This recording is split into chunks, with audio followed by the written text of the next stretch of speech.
3, 2, 1, go.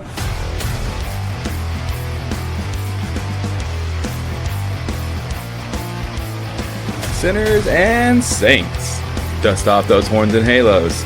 It's time for Alec After Dark.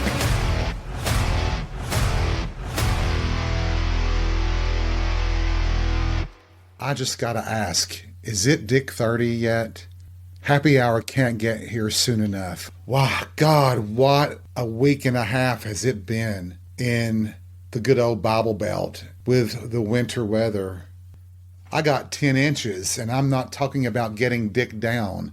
We had that much snow on the ground, along with ice on top, ice underneath. Do you know what happens in a city that only has like 2 snow plows and 3 salt trucks? You wind up stranded. I am suffering from cabin fever, the likes that no one has ever known. The only time it would have been worse would have been during COVID. But I was one of the few lucky ones. Well, I won't say lucky. I was lucky in the sense that I wasn't locked in the house. I was kind of forced to go work in the office, but I was by myself. So sometimes I pretended like I was king of a nation, and I would do my Evita wave, looking down over the break room, the cafeteria, if you want to call it that. But this time, I had tickets to see Wicked, okay?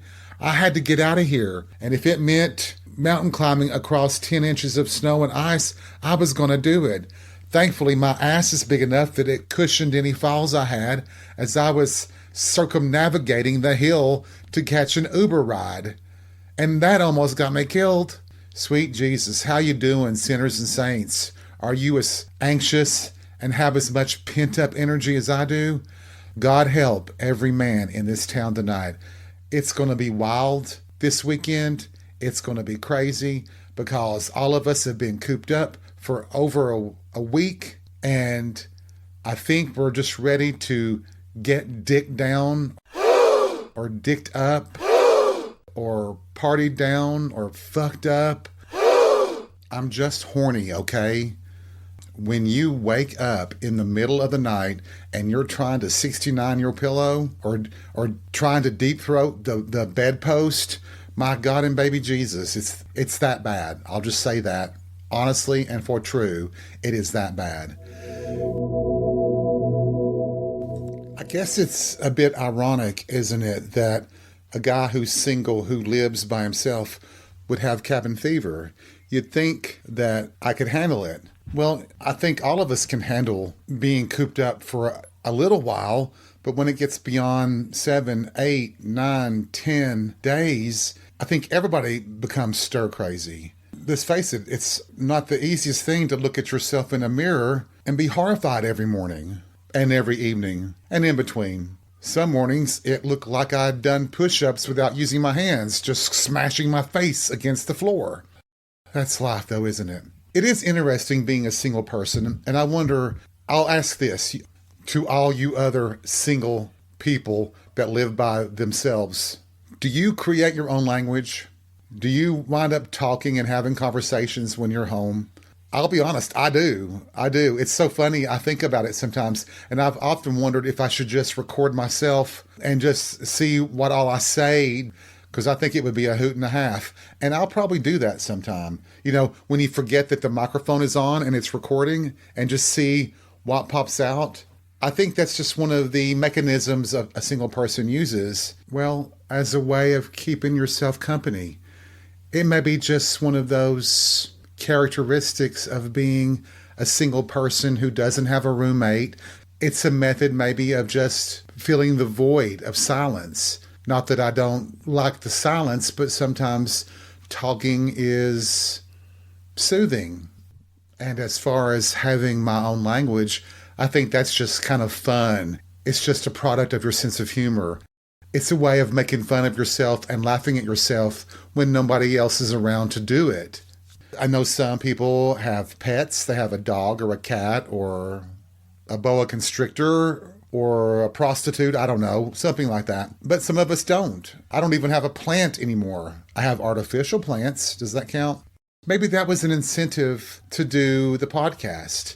so I can talk and record it here and talk to all of you and it not seem so crazy. Even though I don't think talking to yourself or carrying on conversation while you're doing chores or maybe showering or whatever, I guess some people sing in the shower. That would be a nightmare on Elm Street for me because I couldn't carry a tune in a bucket. But I guess I should clarify that before one of you call health services in to have me taken away. What I'm saying is if I'm cooking or if I trip and fall, they'll say something to the effect of, well, you just tripped, you idiot. Stop doing that, you moron. It's not like you're carrying a conversation two-sided. It's always one-sided for me. And the voices in my head never respond back. I'm kidding. They just sneeze and cough sometimes. They don't really talk at all. What? What are you talking about? Oh my goodness, you're calling health services right now, aren't you? It has been a rough week and a half just because there is a feeling of being isolated. And I was chatting with some friends by text and on social media.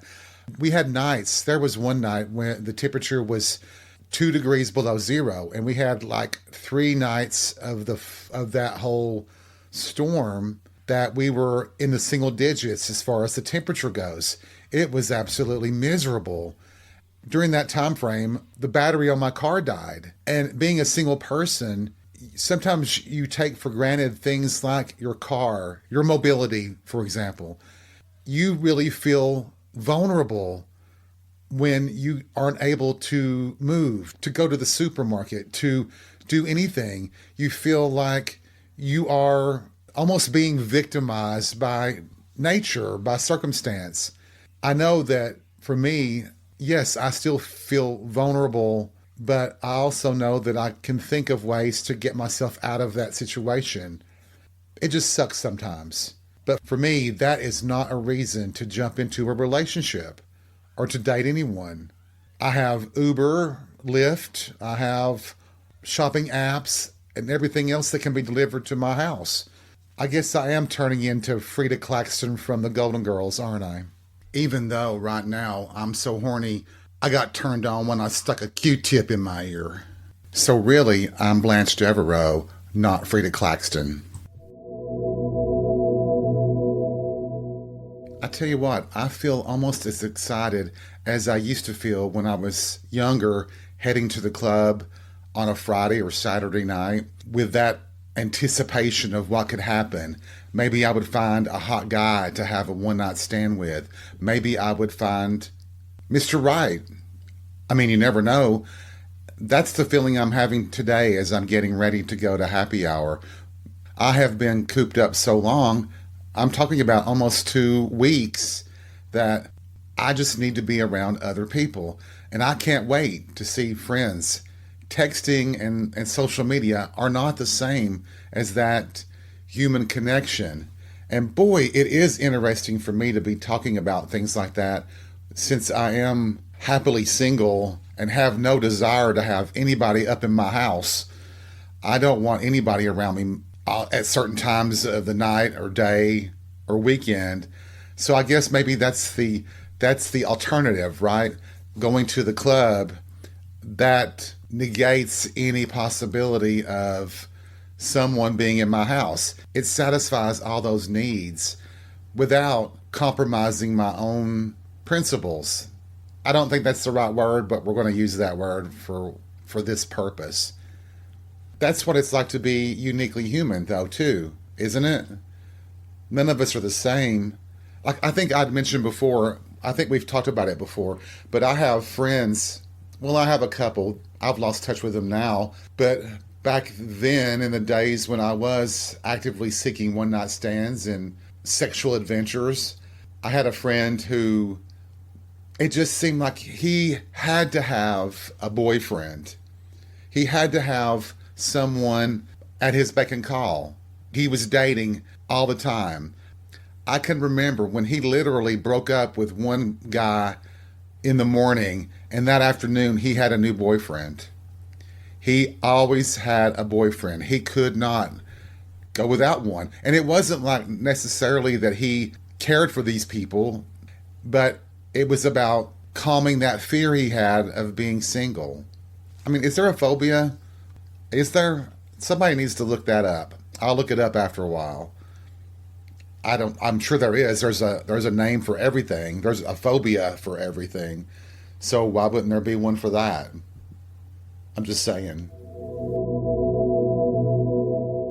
It reminds me of this story of a guy that I met at Carousel. And I won't use his real name, but I will give away a nickname that he had that he was not aware of. But I don't think anybody that would be listening to the podcast would even know who I'm talking about. And anybody that I knew from that time frame, they're not listening either. So I don't think I'm going to expose him in any way, shape, or form after this much time has passed.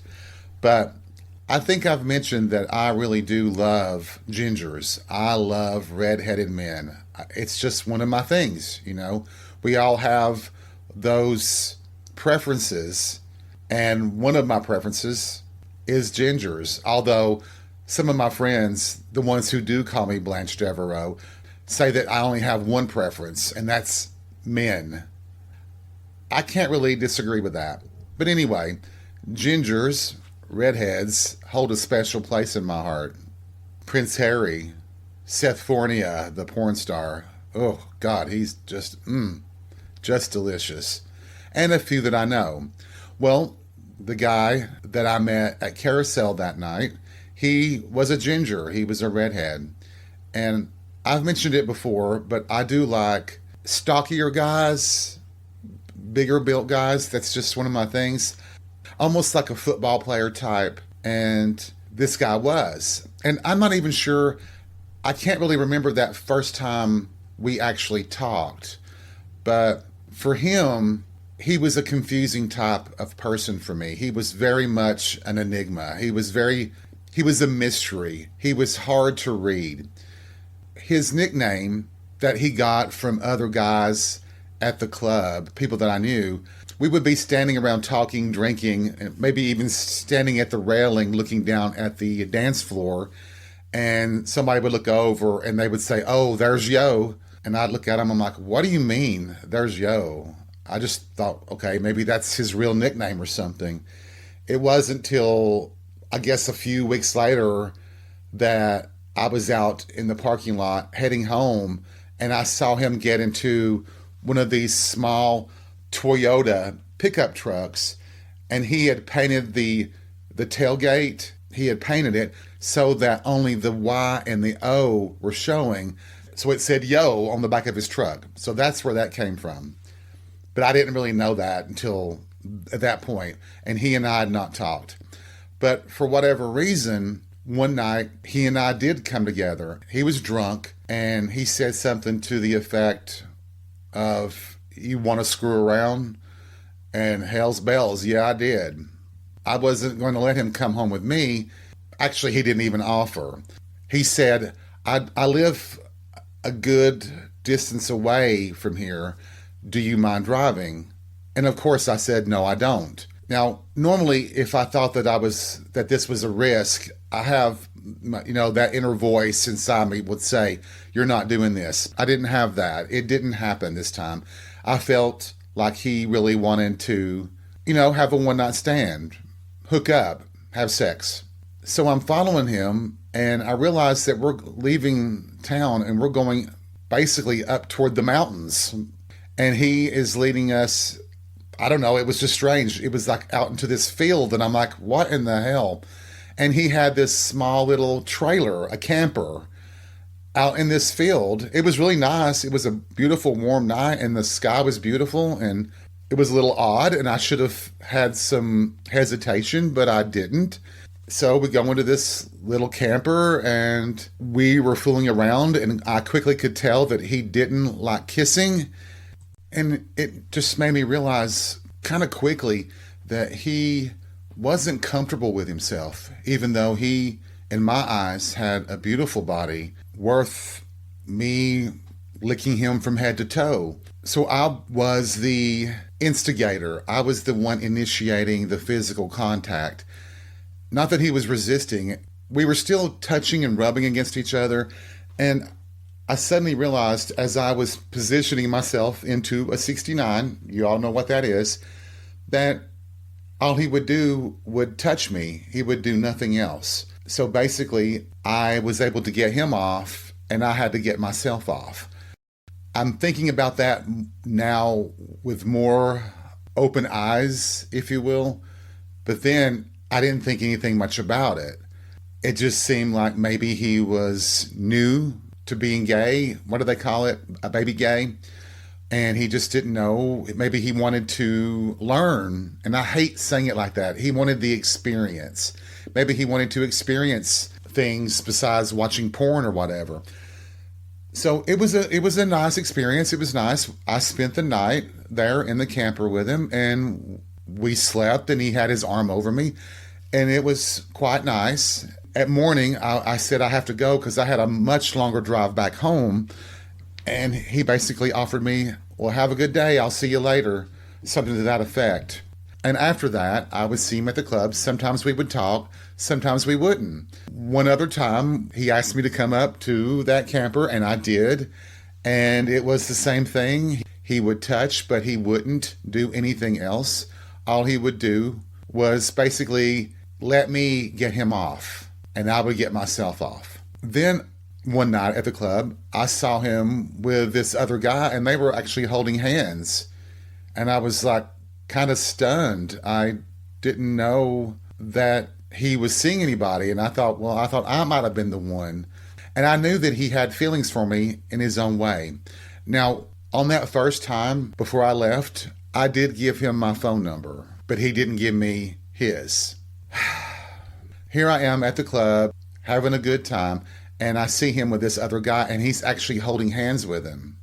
And so I kind of just let it go. I would see them together off and on several different times over the next couple of months or whatever. And then out of the blue, on a Sunday, I get a call, and it's him. It's Yo. And he says, hey. And I could tell he had already been drinking. And he was like, why don't you come up to my apartment? And I'm like, really? It's Sunday. And he said, well, my apartment, it's a little bit farther out from where the camper is. I live in town. I finally gave in and said, okay, I'm on my way. And he said, if you have any liquor or anything, can you bring that too? And I'm like, well, yeah, sure. When I was heading up to his apartment, I had all these thoughts running through my head that maybe this was a sign that he was interested in a relationship. He wanted to be more than just a hookup. At that time in my life, I really was looking for a boyfriend, a relationship. I really thought that that was going to be my future. So the closer that I got to his apartment, the more excited I became, because I really thought that this was an indication that he really wanted more with me. It meant something that he could have called any guy, but he called me. He wanted me. So I make the trek, and it's like 70 minutes or 80 minutes. It's almost like it's an hour and a half almost, it feels like, a drive to this apartment. And when I get there, he has two of his cousins are there. One a guy, one a girl. And I was a bit surprised by that. And I just didn't know how to take this. So they had been partying all day by the time I got there, and I did bring a bottle of gin that I had, and we were having a good time. I kind of fell into this party atmosphere, listening to music and drinking and stuff. I just happened to look over at one point, and he had my bottle of gin, and he turned it up and drank it like he was drinking soda or drinking water. And I was really surprised. I finally realized then that he had a drinking problem, a significant one. But it seemed like when he got that drunk, he let his guard down. Actually, we were smoking some weed too, and we needed to get some more wrapping paper for the weed. Yo said, why don't you and my cousin go to the store and get some? And I'm like, okay. So I went along with his cousin, and we went to the store to get these papers to wrap the weed that we could smoke. So the cousin, who was very nice, he was a very nice person, he just suddenly says, you're gay, aren't you? I kind of figured it out earlier, but you're gay, right? And I'm like, well, yeah, I am. And he's like, well, that means that my cousin's gay, right? And I'm like, you need to ask him these questions, not me. He goes, it's okay because I'm bisexual myself. And I'm like, no, I'm not getting into that. If you have questions about sexuality, you need to ask him, not me. He was like, hey, dude, it's fine. I don't mind. I just wish he would just come on out of the closet and stuff. And I'm like, well, whatever. Just ask him about it. I have nothing to say about that situation. Anyway, we got off that subject and we were just talking about basic stuff. And he was asking me about sucking dick and things like that. And I guess under the influence, I was telling him, and I could see that he was popping a woody. But anyway, we get back to the apartment and, we're still drinking and chilling and some weed. And his cousin, the female cousin, she decided to go to bed. And the three of us were still up. And we were kind of sitting in the dining area of the apartment. And I was resting my feet up on the chair that Yo was sitting in. And he had his legs spread. And my feet were right there at his dick, between his legs. And we were just chatting, and all of a sudden he just said, kiss me. And I leaned in and I kissed him right in front of the cousin. So if he had any reservations about coming out, he was kind of showing himself right there. Finally, I said, I'm really tired. I'd like to go to bed. And I said, I guess I'll sleep on the couch. And Yo said, no, you can sleep with me in my room. I was really surprised by that. So I said, are you sure? And he said, yeah, I'm sure. So I did. And so when we went into his bedroom, immediately on the nightstand, I noticed a picture of him with a little girl. He noticed that I noticed the picture, and he said, that's my daughter. And I'm really upset over it because my ex-wife is trying to prevent me from having any visitation rights with her at all. And I realized immediately that it was because he was gay. That could be used against you, especially in Tennessee back then, to keep you from seeing your child. They basically would label a gay man the equivalent of a pedophile when it come to custody arrangements for your children. So I knew then that there was a significant reason why he was in the closet and why he was so resistant to his true feelings. The next day, I got up and left and said my goodbyes to all of them and wished them well. And that was it. For the next month or two, I didn't hear a word from Yo or see him out. And the next time I saw him, the guy that he was at the club with holding hands was there too. And the guy he was with, I'll call him Bobby, all of a sudden came barreling right toward me. And he just said, congratulations, bitch, he's all yours. And went on. I'm like, well, fuck, hell's bells. I went over to him and I was like, hey. And he just kind of glanced at me and went, hey. And I kind of laughed and said, what's the matter? You don't remember me? And he turned and he was like glaring. His eyes were almost red with rage. And he said, yeah, I fucking remember you. And I was shocked. I said, what? What is it? You fucking told my cousin that I was gay. And I had to tell him, I said, I did not tell your cousin you were gay. I told him he needed to talk to you. Well, that's the same goddamn thing. And maybe he was right. Maybe it was. But what was I supposed to do in that situation? I don't know. So I realized right then that he hated me, that whole situation must have made it worse. And so while he was coming to a gay bar, he wasn't about to have anything to do with me or the guy that he was supposedly dating, who seemed to hate me too. Well, the guy he was dating sort of had a reason to not like me. Y'all know, I don't think I've ever tried to imply that I'm an angel. I'm not. I can be as big a bitch as anybody in the world.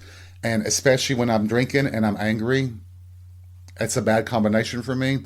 So one night, I was with friends, and the guy I will call Bobby walked by, and I just said out loud, I can't believe Yo dumped me for that trash. And he heard it. He didn't say anything, but that night when he confronted me there and said he was all mine, I knew why he was acting that way. Did he deserve my wrath or my insult? No, not his fault at all.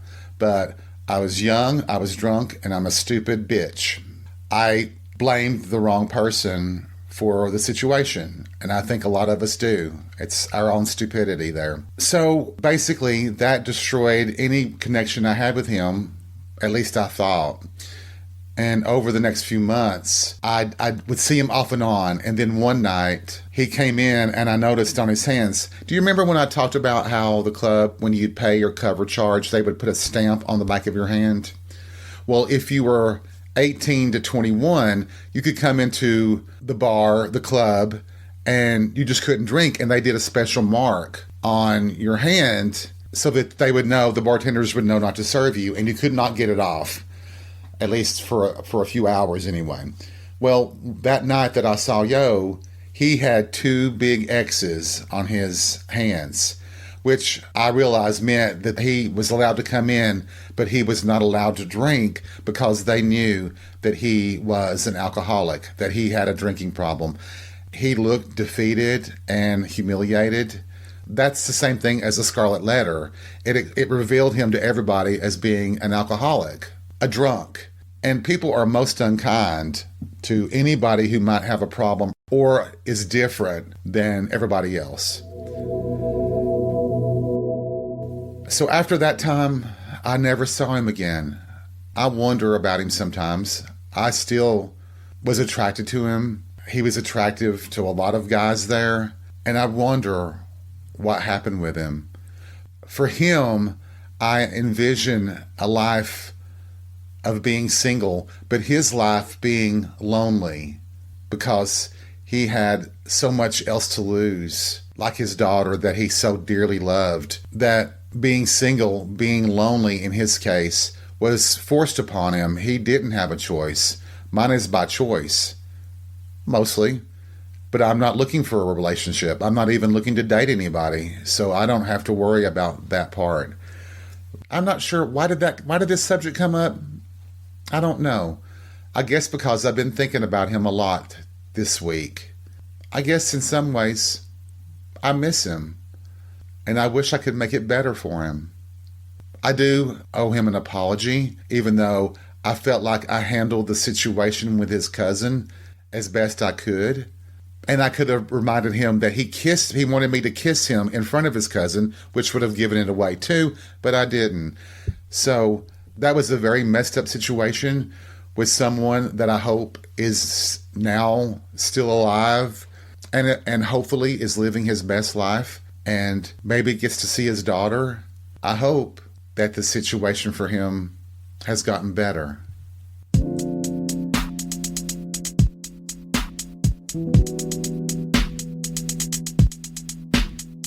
Thank you for listening to this episode of Alan After Dark. I hope you've had fun. I hope you've been entertained. And I hope you've come away with some interesting tidbits to share with your friends. Remember, take life by the balls and be real. We'll see you soon.